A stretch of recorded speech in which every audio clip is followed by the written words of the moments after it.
全球暖化之下，美国面临了最大的威胁，除了我们所说的洪水之外，最严重的就是龙卷风。中国大陆的是沙尘暴、干旱，在整个我们所看到的中东沙漠地区来讲，也是干旱。全世界好像有各种地缘政治，有各种的不同的价值，不断的竞争。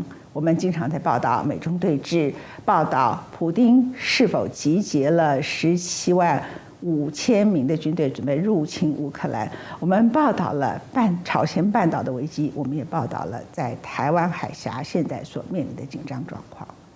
这些东西看起来似乎是一种不可避免的，或者是即将发生的灾难，但真正的会发生的灾难，还是我们经常告诉大家的全球暖化的问题。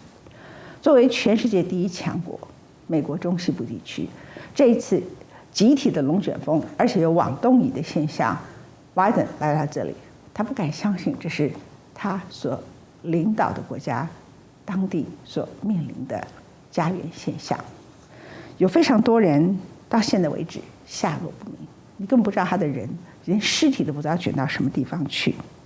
而 Kentucky 州呢，今年冰风暴、洪灾加上龙卷风，就是越中西部的地方，可能面对的全球暖化问题更加的严重。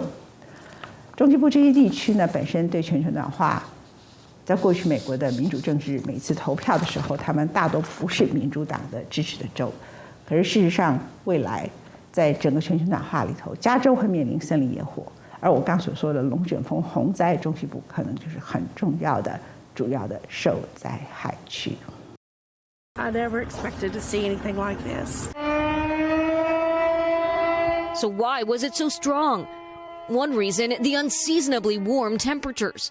It was in the 80s all across Mississippi on Friday, setting record highs, and that air flowed right into the main low pressure center that in turn spawned the two really bad storms. 来自墨西哥湾的暖湿低压带沿着北美大平原北上，在五大湖区遭遇蓝色的极地气流，使低压带增强并形成锋面系统。10日当晚，沿着这道锋面，在9个州出现了数十个龙卷风。Scientists say that tornado's path and just how far it traveled was also unusual. Most tornadoes are under 5 miles. It's pretty hard to get a tornado 50 miles, let alone talking about one that was on the ground for 200 miles. The unusual nature of the storms have many wondering if this is a result of climate change. While the White House is not linking this particular storm directly to climate change, the president said he has no doubt that recent severe weather events are related to the climate crisis. What is certain, it is one of the worst tornado disasters we've had in the country. And the second thing that's certain is that it is unusual. We're just not sure right now if something like Friday evening was the direct result of climate change. It's mostly due to the small scale. Tornadoes are actually on a very small scale relative to things like hurricanes or wildfires or drought. And that link, when you start to go down really small to the storm scale versus the large climate scale system, makes these types of questions very, very hard to unpack from a scientific perspective. 但绝不是毫不相干。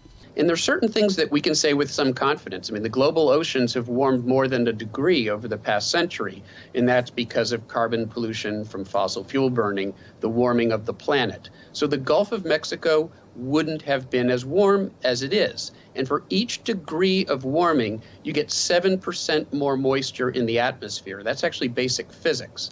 So there's more moisture, there's more heat. That provides the turbulent energy to create thunderstorms, very warm oceans, 70s and 80s in the southern half of the country. That wouldn't be happening if not for the warming of the planet. 更糟的是，暖化时的传统龙卷风好发地区正在东移。That means more people should get prepared. 重建之路在艰难中进行，龙卷风扯断了8000多根电线杆，在后3天还有25000户无电可用。But some areas will be without power for weeks, and many have an even more pressing need, somewhere to stay. We've never seen anything like this before. We just came out of the pandemic. You just wonder, like, what else? And then, then this. It's just unreal. December is not normally tornado season in this area, and on this scale, not normal in any month. A changing climate will mean this happens more often. This is what's left of Michael and Deborah Lynn Long's home. Michael Long says he and Deborah Lynn survived the terrifying night down in their basement, clinging to the walls of their house in Dawson Springs, Kentucky. Once the storm had passed, he told his wife to brace herself for what she was about to see. So I told her, I said, you got to be prepared, because I think when we go upstairs, there's not going to be nothing. This was the restaurant right here. And as you can see, there's nothing left of it.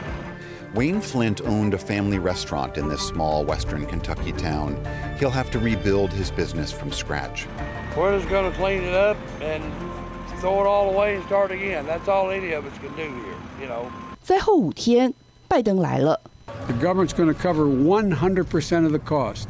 100% of the cost for the first 30 days for all the emergency work.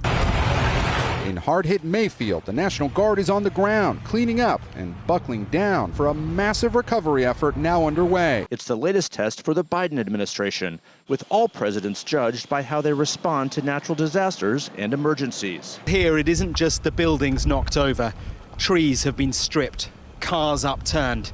It is the granular damage, the bits and pieces of people's lives, churned up, carried hundreds of meters. The house at the end of Elaine Drive is the Simpson family home. We found Wayne and his son picking through what's left. This was their daughter's bedroom. She was away on Friday night, a twist of fate and a blessing. But they were here, they survived, they don't know how. The TV, I think the alarm of the tornado warning and all that woke me up. Trying to get to our pets and everything, he woke up. And like I said, we got into the bedroom closet right before it hit. And if you look at what we have left, we're blessed. This house was well built, and we're just thankful that we're so blessed. Not everybody had that opportunity. The president, he's promised whatever it takes. But how do you put all this back together?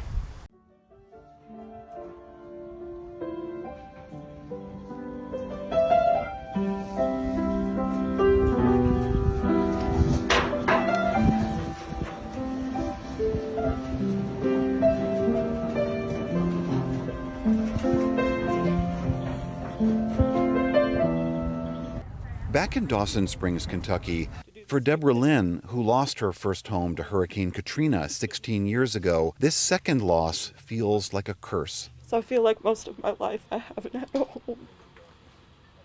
Michael admits that the road ahead will be hard. He's not worried about what he's lost. He's grateful for what he still has. You know, I still got my granddaughters, I got my daughters, I got my grandson and my wife, and everybody's alive, and we're okay. We can rebuild.